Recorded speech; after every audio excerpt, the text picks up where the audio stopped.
il faut tenter d'avoir une forêt en équilibre. C'est important d'avoir des classes d'âge équilibrées. C'est-à-dire qu'il faut à la fois de la jeune forêt, des fourrés et des gaulies. Après, on va dire de la forêt adolescente, des perchis. Et puis après, des stades un peu plus matures avec de la futaie jeune, adulte. Et puis ensuite, des stades de vieille futaie. Et l'idéal, c'est d'avoir ça bien équilibré sur l'ensemble de la forêt en mosaïque afin d'avoir une diversité de peuplement et de hauteur d'arbres. On a deux grands modèles pour gérer la forêt, un système régulier et irrégulier. Dans le système irrégulier, en fait, ça consiste sur une même surface à avoir des arbres d'âge différents. On va du petit semis à l'arbre adulte en passant par des arbres de stade perchi, gaulis, tout ça sur la même surface. La gestion en futaie régulière, souvent on régénère des surfaces assez importantes. Qui dit surface assez importante dit quantité de plants avec des essences objectives, celles qu'on souhaite amener jusqu'au bout pour faire du bois d'œuvre, et des essences d'accompagnement. Donc on a donc un foisonnement de végétation, et souvent les animaux ont plus de difficultés à commettre beaucoup de dégâts qu'en système irrégulier, où là les plants, les semis sont beaucoup plus diffus et beaucoup plus vulnérables à la dent du gibier.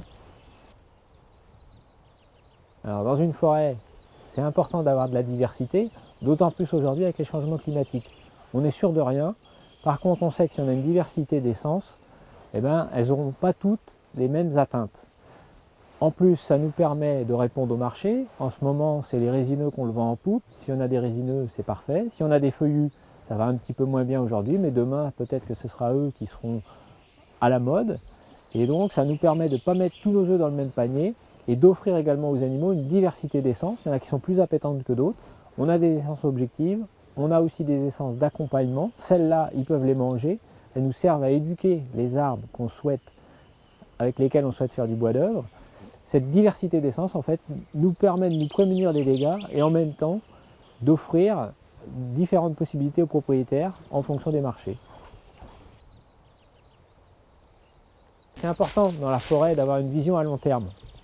Qui dit vision à long terme dit forcément planification. Planification des coupes et des travaux.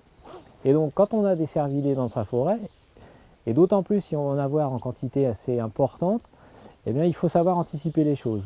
Bien planifier, toujours avoir des peuplements qu'on peut recéper, des taillis pour créer des zones de gagnage favorables aux cervidés et en même temps avoir des peuplements en amélioration qu'on éclaircit régulièrement. Il faut être dynamique dans les éclaircies.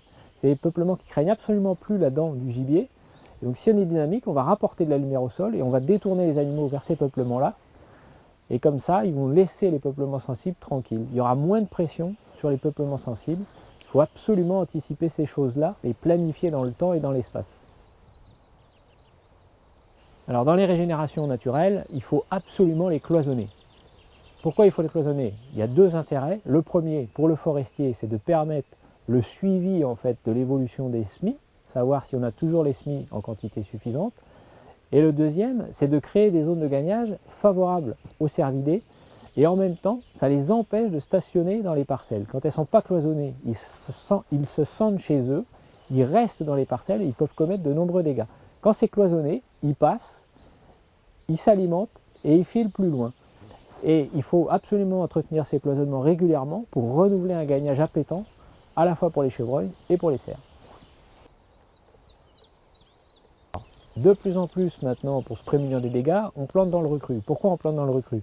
Ça nous évite de mettre les plants à la merci du gibier et en même temps, on a des plants qui sont installés déjà dans une ambiance forestière. Ça les aide à bien s'installer et en même temps, ça les gaine, ça les oblige à monter. Ils sont protégés, il y a une protection physique contre le gibier. C'est tout bénéfice, à la fois pour le plant et pour le gibier.